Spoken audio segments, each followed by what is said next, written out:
Hey there everybody, in this video I want to show you this car here. This is a 2019 Nissan Leaf, and this is a 40 kilowatt hour Nissan Leaf. In this video I'm going to show you around the car in terms of the features that are on the outside, and we're going to have a drive in the car, and we're going to look at the features on the inside and have a quick chat just about running the car.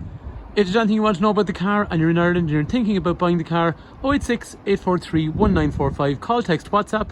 Or if you're watching on YouTube and you're just curious about the Nissan Leaf in general, if there's something I've missed in the video, then let me know and I'll do my best to send you a video with that piece of information you need. Let's start off with some of the practical stuff. So if you're new to electric cars, then there's some things you're going to need to know. The first thing is, in terms of charging the car, got the button here, you press that button to pop it. And underneath then, you'll have a little light which is dead handy. You got two sides. One of them is going to be for the normal charging, and then this one here is going to be for really super fast charging. So at the garage here, we're a main Hyundai. Actually, it looks like we're a building company, but anyway, that's a new ramp that's going in. So at the garage here, we do Honda, Hyundai, Mercedes. We are used to the electric car now because we have it in the Honda and Hyundai. This is the first Leaf I've actually had here. So I'm going to be just a bit of a guesswork on some of this because I can't tell you from practical application because I don't have the experience, but from what I read online, there's a couple of ways of charging the car. And so the first one of those ways is going to be what they call a granny cable. A granny cable essentially is two ends, one of them that plugs into a 12 volt socket in your house, that's really straightforward, and the other end that plugs into the car in the port that we just saw. The granny cable for me is a bit of a last resort. It's not really the way I'd want to own an electric car. I think you're looking at approximately 21 hours to go from 0 to 100% using that granny cable. The good news, however, is a car like this comes with a faster charge cable, which comes with two ends. So one of them actually plugs into the car, which is this one, and one of them actually plugs into a charge point. At the garage here, we have a charge point over here, and these days you'll be able to get one of them installed in your house. A charge point like that in Ireland is going to be somewhere in the region of about 1,300 or 1,400 euros on average. But that's going to vary depending who your supplier is. Once you have that in, it's going to be compatible with lots of different cars. And that's going to give you a charge time of somewhere in the region of 7 to 8 hours to go from 0 to 100%. And there is a third way to charge the car, like what we talked about already, which was the rapid charger. The rapid charger, which was going to be based on this one here. Rapid charger is basically going from 0 up to about 80% of your battery is going to run a time of only about 40 minutes. So that's really, really convenient. But the word around the place seems to be on battery EV cars, probably not to use those rapid chargers too much. I think it degrades the life of the battery, so they're only really for kind of more emergency situations or maybe less frequently used anyway. So the middle one, which is what we talked about, which is basically using the 7 kilowatt hour cable, using the charge point we talked about to get one of them in your house, that's going to be the best way to own a car like this. In terms of range, well, this car at the moment has got about 35,000 kilometers and it's showing approximately 220 kilometers range for 100% charge. So anyway, for somebody that's only getting into electric cars, hopefully that information is useful to you.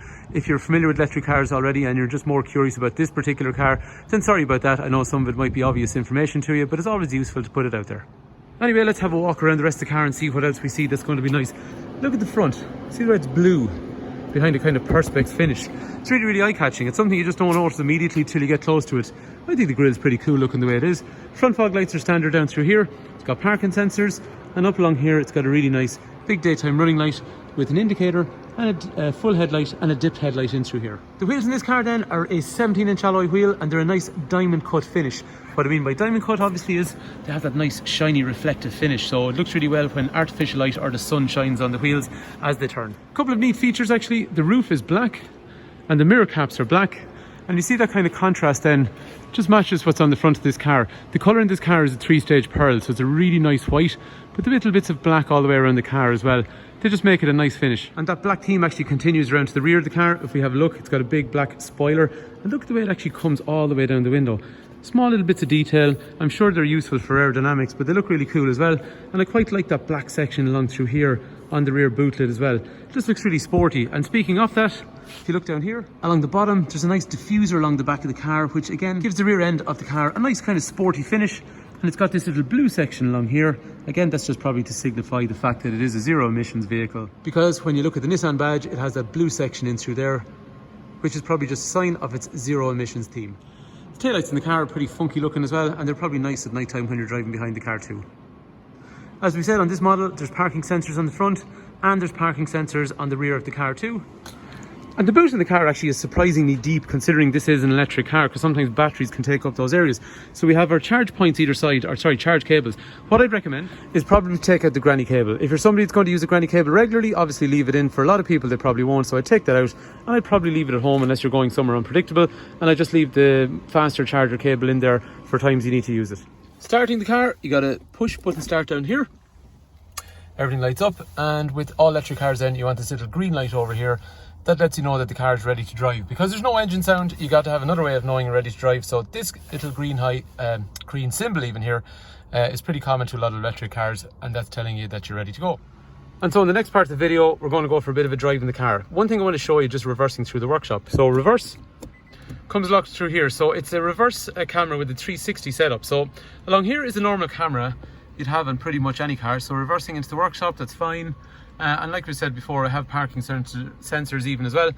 But this here, see the way it's 360, so there's a camera here and it's picking up all the way on the side. So over to my left, you can see there's these lovely bins, and it's actually picked them up along there. You can see then the butt end of the car is literally sitting in the workshop at the moment. And over through here then, it's actually marking out the yellow box that's outside here. It's really, really cool actually. I've only ever experienced this on Nissan's, this 360 camera. I'm sure there's other cars that have it.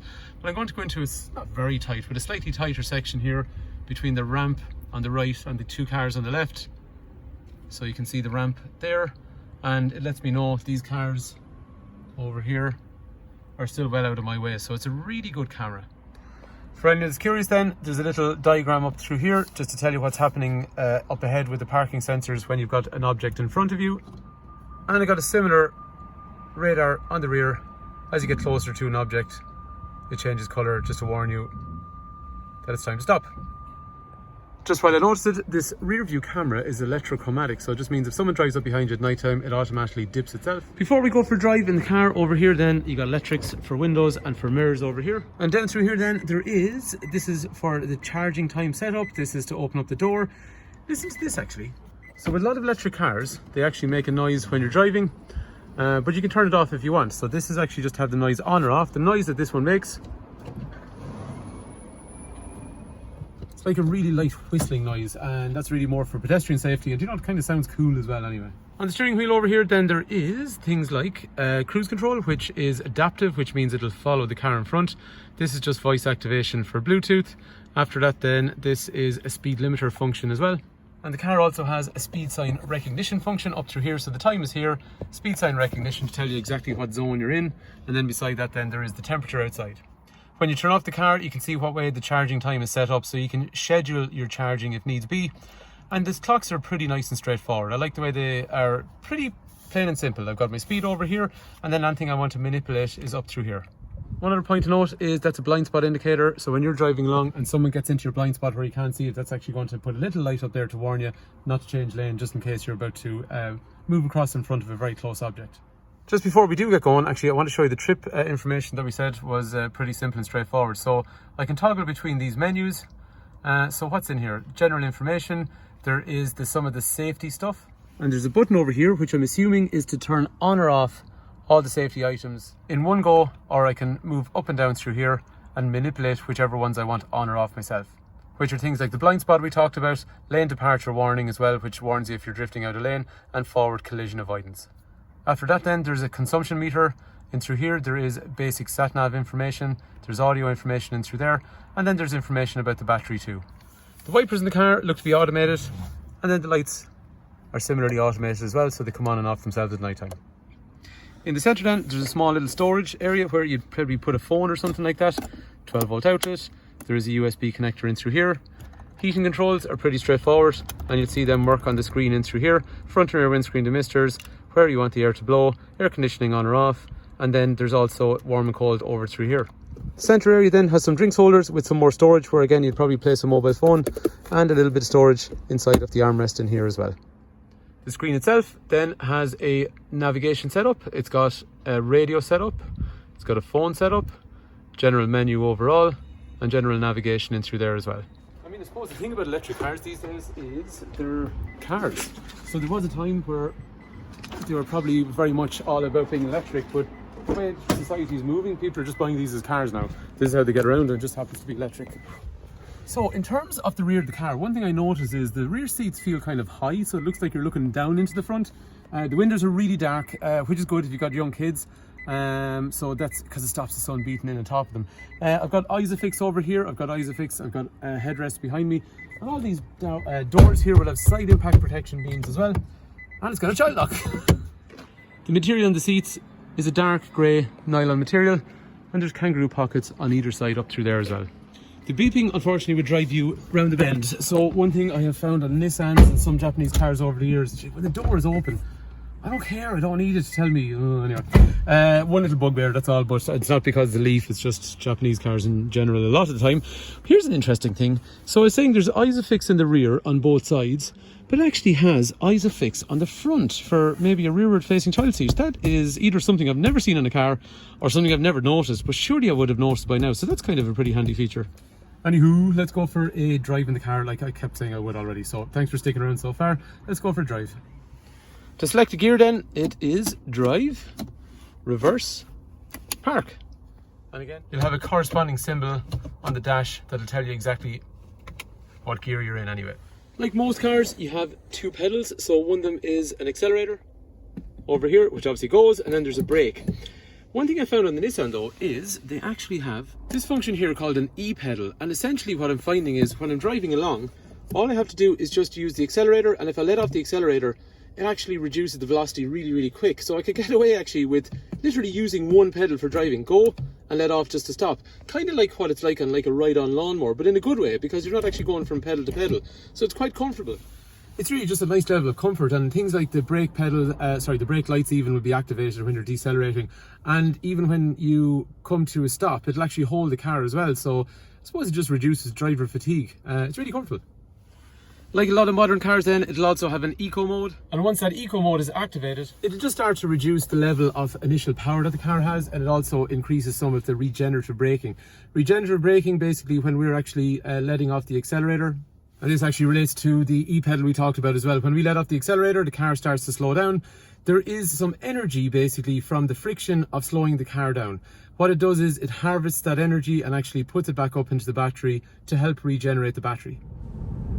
So for somebody that's used to electric cars, then it's pretty going to be very similar to what they've driven before, but for anyone that hasn't, it's a really new experience. You see along here is a little monitor to tell you what position your throttle is, or to let you know if you're doing regenerative braking, and the power in these electric cars is really awesome.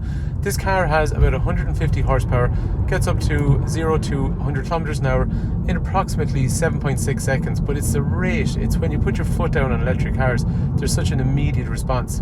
One anecdotal thing that people always say about electric cars is because there's no engine, you'll hear all the creaks and rattles and stuff like that. That's kind of just not true. The cabin I found in this car when I drove it, it was nice and quiet. There is a couple of little things like warnings which warn you if you drift out of your lane when you're driving, which are pretty useful, which you'll get on any car. But other than that, it just drives like a normal car. On a car like this, if you don't have an electric car already, I think it's a very easy transition. If you're used to electric cars, then it's no problem. But if it's the first time you've driven one, you really don't have to modify your driving style. Get in and drive, treat it like an automatic car, because that's what it is, and away you go. So anyway, there you have it. That is a 2019 40 kilowatt hour Nissan Leaf. This car will be supplied with 12 months warranty, and actually Nissan provide a warranty until 2024 on this vehicle on all of the electric parts. And like we're saying, do you know what? This is actually a really nice car. Never mind the fact that it's an electric car, it actually looks really well, and there's an excellent level of equipment in it as well from what I can see. So hopefully that video has been useful. If there's more information that you want on the car and I've missed it, and you're watching on YouTube or anything, let me know in the comment section. Or if you're in Ireland, just give me a shout on the phone, 086 843 1945, if you're interested in buying the car, or you want to know about trading your own car or finance, or just any car related questions in terms of purchasing the car. So thank you for watching the video all the way. Hopefully it's been useful, and hopefully chat to you soon.